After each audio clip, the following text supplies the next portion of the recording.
சமுதாயத்துல என்ன பிரச்சனை இருக்குது, குழந்தைங்க இவங்க எல்லாம் இருக்கிறாங்கல்ல, கருவுற்றது முதல் 18 வயசு முடிகிற வரைக்கும் குழந்தைங்களுக்கு என்ன பிரச்சனை எல்லாம் வருது, அந்த பிரச்சனைக்கு யார தொடர்பு கொள்ளணும், இலவச நம்பர் எதுன்னு சொல்ல வந்துக்கிறோம். எனக்கு என்ன பிரச்சனை வருமா? உங்களுக்கு பிரச்சனை வரும், சோறு தான் பிரச்சனை வரும். ஒரு 8 போய் அந்த சோத்துக்கு நல்லா பையன்.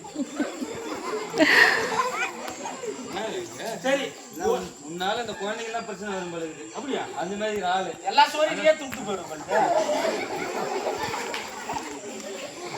கவலைப்பட, நைட் சாப்பாடுக்குள்ள தள்ளி போயிடுறான். அவ்வளோலாம் சாப்பிட மாட்டேங்க, இவ்வளவுதான் சாப்பிடுவோம். சரிங்க. குழந்தைங்களுக்கு என்ன பிரச்சனை வருது கேளு.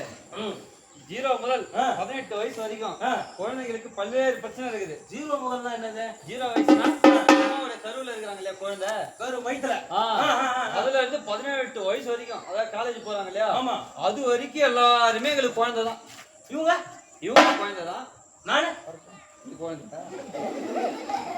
இந்த பாப்பா கூட நம்பாது நீ குழந்தைதான். சரி சரி, 18 வயசு வரைக்கும் குழந்தை. சரி, அவங்களுக்கு என்ன? அவங்களுக்கு 4 வகையான உரிமைகள் இருக்கிற அரசாங்கம் சொல்லி இருக்கிறாங்க. 4 வகையான உரிமைகள்? ஆமா. அப்படி என்ன உரிமைகள்? உயிர் வாழ்வதற்கான உரிமை, உரிமை, பாதுகாப்புக்கான உரிமை, குழந்தைகளுக்கான பங்கேற்புக்கான உரிமை, பங்கேற்புக்கான உரிமை. ஆமா.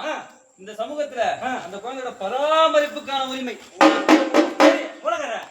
சரி, இவங்கெல்லாம் வந்து குழந்தை, இங்க நிக்கிறாங்க, இந்த அக்கா குழந்தையா? இவங்கெல்லாம் குழந்தை தான். மூஞ்ச பாரு. சரிங்க சரிங்க. சரி, என்னென்ன பிரச்சனை வரும்? குழந்தைன்னு சொன்னா அந்த குழந்தைங்களுக்கு கல்யாணம் 4 வகையான உரிமைகள். சரி, இந்த 4 வகையான உரிமைகள் எங்க மீறப்படும்? ஏன்னா ஒரு கருவுல ஒரு குழந்தை வந்து ஆனா பெண்ணா கண்டறியதே என்ன சட்டப்படி தப்பு. அவன் பெண்ணா குழந்தைய பார்க்கக்கூடாது. அதுவே சட்டப்படி குற்றம். அது என்ன சட்டம்? அது இது பெண் சிசு, அத வந்து கருத்தடை பண்றாங்க இல்லையா? சட்டம்லாம் சொல்லாதீங்க, குழந்தைங்களுக்கு என்ன பிரச்சனைன்னு சொல்லுங்க. குழந்தைங்க ஆர்வமா இருக்கிறாங்க. அதுதாங்க, அது ஒரு பிரச்சனை. ஆனா பெண்ணா கண்டறிய கூடாது, பார்க்க கூடாது. அது மட்டும் கிடையாது, அந்த குழந்தையோட கல்வியை உறுதி செய்யணும். டெய்லி ஸ்கூல் போறாங்களா, பால்வாடி போறாங்களா, ஏன் ஸ்கூல் போடலாம் ஏன் போடலாம்னு பாக்கணும். நீ கல்வராயன் மலைக்காதான் இது கல்வராயன் மலை, கல்வராயன் மலைக்காதான் நீ. இந்த ஊர்ல தெரியாது. இங்க வந்து நிறைய இந்த ஆளுங்கெல்லாம் தோட்டத்து வேலைக்கும் கொல்லி வேலைக்கும் வெளியூருக்கும் குழந்தைகளை கூட்டு போறதா எங்களுக்கு நிறைய தகவல் கிடைக்கும். சின்ன வயசுல அப்பா அம்மா செய்யற வேலைக்கு குழந்தைங்க வந்து துணையா இருக்கணும்னு கூட்டு போறீங்க. சட்டப்படி குற்றம். குழந்தை தொழிலாளர் இருக்க கூடாது, எல்லா குழந்தையும் ஸ்கூல் போகணும்ன்றது சட்டம். அப்படியா? அதான் சொல்றாங்க. யாராவது இந்த தம்பியா இருக்கலாம், இந்த பாப்பா இருக்கலாம், இல்ல டீச்சரா இருக்கலாம், யாரா இருந்தாலும் 1098 நம்பருக்கு போன் பண்ணி, இந்த நிலத்துல இந்த அப்பா அம்மா கூட ஒரு பையன் வேலை செய்யறான், என் கூட படிச்ச பையன் வேலைக்கே போயிருக்கிறான், பள்ளிக்கூடம் வரமாட்டான், அவனுக்கு பள்ளிக்கூடம் போக ஆசைன்னு நீங்க என்கிட்ட சொன்னா போதும். யார் எவருன்னு நாங்க யாருக்கிட்டையும் சொல்ல மாட்டோம். அவங்களுக்கு படிப்பு கொடுத்து அவங்கள மறுபடியும் ஸ்கூல்ல இட்டு வந்து சிவப்பான். என்னங்க சொல்றீங்க? அதுதான் 1098 நம்பர் இருக்குது. அது மட்டும் இல்ல, குழந்தை திருமணம் 18 வயசுக்கு மேலதான் பெண் குழந்தைகள் என்ன பண்ணணும், திருமணம் பண்ணி கொடுக்கணும், கல்யாணம் பண்ணி கொடுக்கணும். ஆமா. சரி, உனக்கு வந்து பிரச்சனையா இது, பொம்பளை பிள்ளை ஏதாச்சும் கல்யாணம் பண்ணி கொடுத்தா அதுவும் சட்டப்படி குற்றம். ஆமா. அது பண்ண என்ன பண்ணுவோம், 2 வருஷம் ஜெயிலு, 1 லட்சம் ரூபாய் அபராதம். கல்யாணம் பண்ணி வச்சா. ஆமா. பொண்ணோட அப்பா, பொண்ணோட அம்மா, மாப்பிள்ளை, மாப்பிள்ளோட அப்பா, மாப்பிள்ளோட அம்மா, அந்த மண்டபத்துல எல்லாரையும் யாரும் தலைமை பண்ணணும், எல்லாரையும் ஜெயில புடிச்சு போட்டுருவாங்க. அது குழந்தை திருமணம்.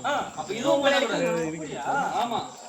பெண் குழந்தைகள் படிச்சு முன்னேறி வாழ்க்கையில முன்னேறி நிறைய அரசு சம்பந்தமான திட்டங்கள். அது மட்டும் இல்ல, காலேஜுக்கு போனா பெண்களுக்கு புதுமை பெண் திட்டம் இருக்குது. 12வது வரைக்கும் அரசு பள்ளியில படிச்சு போறாங்கன்னா அந்த குழந்தைங்களை இலவசமா காலேஜ்ல படிக்க வைக்க மட்டும் இல்லாம அவங்களுக்கு மாசம் 1000 ரூபாய் நிதி உதவி தராங்க கவர்மெண்ட்ல. ஆமா. காலேஜ் போனா. ஆமா. அப்ப இவங்க எல்லாம் படிச்சு காலேஜ் போனா பெண் குழந்தைகள் எல்லாருக்கும் உண்டு. அப்படியா? ஆம்பளை பசங்களுக்கு தமிழ் புதல்வன் திட்டம் இருக்குது. எல்லாரும் காலேஜ் போகணும்னு அரசாங்க ஸ்கீம் எல்லாம் கொண்டு வராங்க. ஓ, சரி சரி சரி. புரியுதா?